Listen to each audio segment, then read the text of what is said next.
வணக்கம். இன்றைக்கி நம்ம பார்க்க போகிற சமையல் ஒரு அருமையான வெண்டைக்காய் சூப்பு எப்படி செய்யலாங்கிறத பார்க்கலாம்.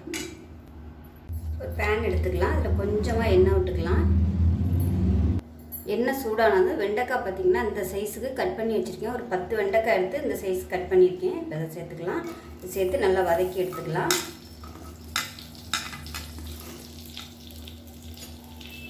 இந்த வலுவலுக்கு போகிற வரைக்கும் நல்லா வதக்கி எடுத்துக்கலாம். இப்போ பாருங்கள், வெண்டைக்காய் நல்லா வதங்கிருச்சு. வேறு பிளேட்டுக்கு மாற்றிக்கலாம். இப்போ அதே கடாயில் கொஞ்சம் எண்ணெய் விட்டுக்கலாம். எண்ணெய் சூடானதும் ஜீரகம் சேர்த்துக்கலாம்.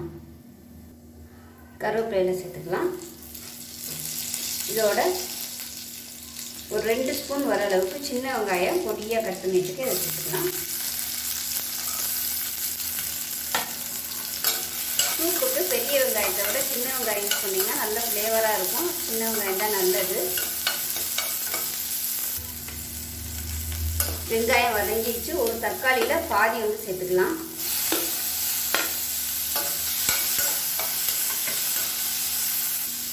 தக்காளி வதங்கிறது கொஞ்சமாக உப்பு சேர்த்துக்கலாம். இப்போ இதில் 1/4 டீஸ்பூன் போல் இஞ்சி பூண்டு பேஸ்ட் சேர்த்து வதக்கிட்டுக்கலாம். தக்காளி இஞ்சி பூண்டு பேஸ்ட்டெல்லாம் நல்லா வதங்கிடுச்சு. இப்போ இதில் பொடி சேர்த்துக்கலாம். 1/4 டீஸ்பூன் போல் தனியாத்தூள், வெறும் தனியாத்தூள், 1/4 டீஸ்பூன் மஞ்சத்தூள், 1/4 டீஸ்பூன் சோம்புத்தூள் சேர்த்துக்கலாம். இதையும் சேர்த்து வதக்கி விட்டுக்கலாம். இப்போ நம்ம வதக்கி வச்சுருந்த வெண்டைக்காய் இதில் சேர்த்துக்கலாம். சேர்த்துட்டு நல்லா ஒரு பரட்டு விட்டுக்கலாம். வெண்டைக்காயை சேர்த்து நல்லா வதக்கியாச்சு. இப்போ தண்ணி சேர்த்துக்கலாம். நான் தண்ணி சூடு பண்ணி வச்சுருக்கேன். சேர்த்துக்கலாம். 3 டம்ளர் தண்ணி வச்சுருக்கேன். அதாவது 300 ml அளவுக்கு தண்ணி ஊற்றிருக்கேன். அதில் இது கொதிக்கட்டும். இப்போ இதில் 1 டேபிள் ஸ்பூன் அளவுக்கு பாசிப்பருப்பு நல்லா கழுவிட்டு ஒரு 10 நிமிஷத்துக்கு மேலே ஊற வச்சுருக்கேன். இது பொடி பருப்புங்கிறதுனால சீக்கிரம் ஊறிடும், கரைகிறது நல்லா கரைஞ்சிரும். நீங்கள் பெரிய பருப்பாக வச்சுருந்தீங்கன்னா நல்லா ஒரு 1/2 மணி நேரம் ஊற வச்சுக்கோங்க. அப்போ தான் சூப்பில் போடையில் பருப்பு இருக்கக்கூடாது, நல்லா கரைஞ்சிடணும். இப்போ இதை சேர்த்துக்கலாம். பருப்பு ரொம்ப சேர்க்க வேணாம். இது ஒரு டேஸ்ட்டுக்காக தான். பருப்பு இல்லாமையும் பண்ணலாம். இப்போ இது கொதிக்கையில் ஒரு பிரியாணியில் சேர்த்துக்கலாம். சின்ன துண்டு பட்டை, ரொம்பலாம் சேர்க்க வேணாம். அதே மாதிரி ஒரு கிராம்பு சேர்த்துருக்கேன். அவ்வளோதான். இது நீங்கள் விருப்பம் இருந்தால் தாளிக்கையில் கூட சேர்த்துக்கலாம்.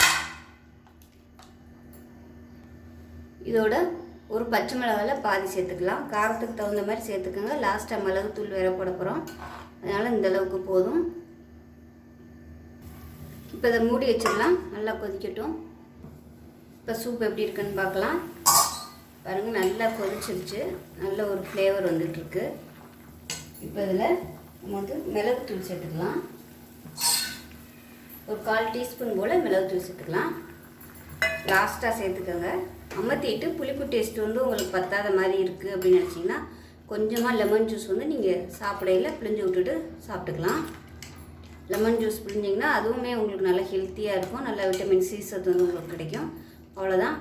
நல்ல விட்டமின் சத்துக்கள் நிறைந்த ஒரு வெண்டைக்காய் சூப்பு ரெடி ஆயிடுச்சு. பருப்பு சேர்த்துருக்கிறதுனால நல்ல ப்ரோட்டீன் சத்தும் இருக்கும்.